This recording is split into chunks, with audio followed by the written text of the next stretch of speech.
You guys hear me? Nicklin's ready. Okay, we're here with Nicklin Hames now. We can open it up for questions. Lincoln Arneal, would you like to start off?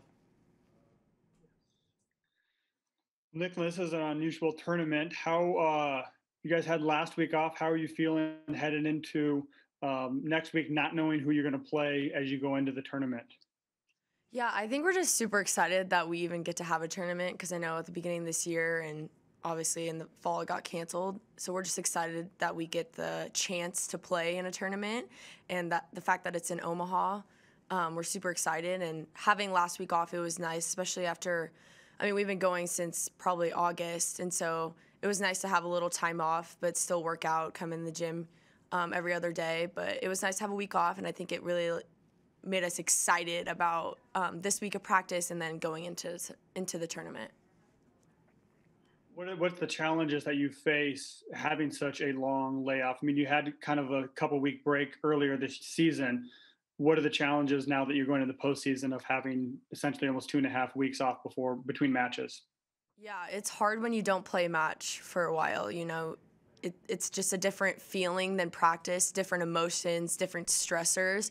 So playing matches is super important. So I think we're just going to really focus going into our first match with a lot of energy, coming out strong, because I know we've struggled with that, especially after a little bit of a break. We kind of come out slow, and then we go down 7-0 or something like that.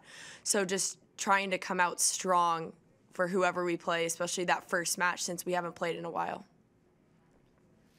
Emily Eamon, Big Ten Network.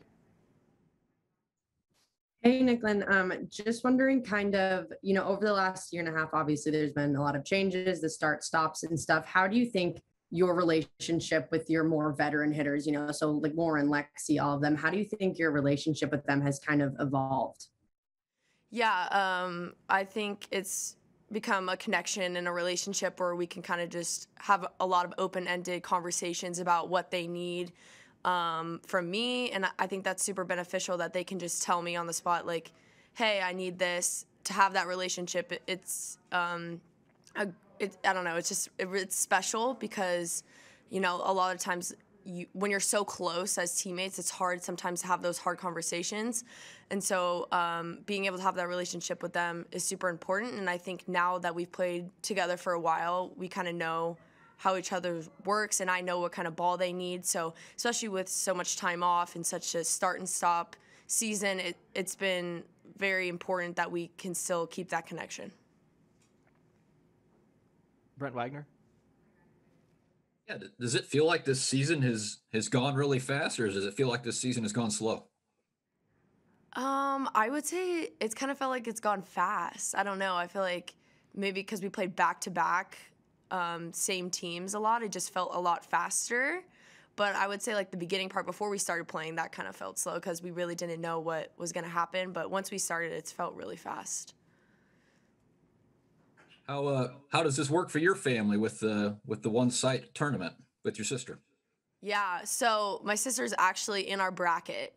So she plays UNBC, I think, and then she would play Baylor. So my parents are coming for the first and second round. I don't know who they're going to cheer for. Probably her. She's probably the favorite child, honestly. But I'm excited that we're in the same bracket and that her team made it. They've had a really great season. So we've already had like group chats with our family. Like my uncle was texting, was like, who's gonna cheer for who, like trash talking. So it'll be interesting to see if we get to play them. Kevin Suits. Nicklin, Coach Cook was just talking about the downtime that you guys will have at the hotel in Omaha next week as you wait to play in the first round. What does this team like to do when you have downtime? What do you expect you guys will maybe do to keep yourself occupied and just busy? Yeah, we do a lot of things. I mean, we love to play board games and different types of games, so I'm guessing we'll probably do some of that. I know some people on our team like to make TikToks, so maybe we can come up with a fun TikTok before we play. But besides that, I think we'll all just hang out, do homework. It's going to be weird having like that amount of time before we play, so I'm guessing the coaches will come up with some things for us to do as well. Jacob Padilla. We're going to hear about the Big Ten postseason honors later. Lauren's averaging a career high in kills and is on the verge of setting a program record for hitting percentage.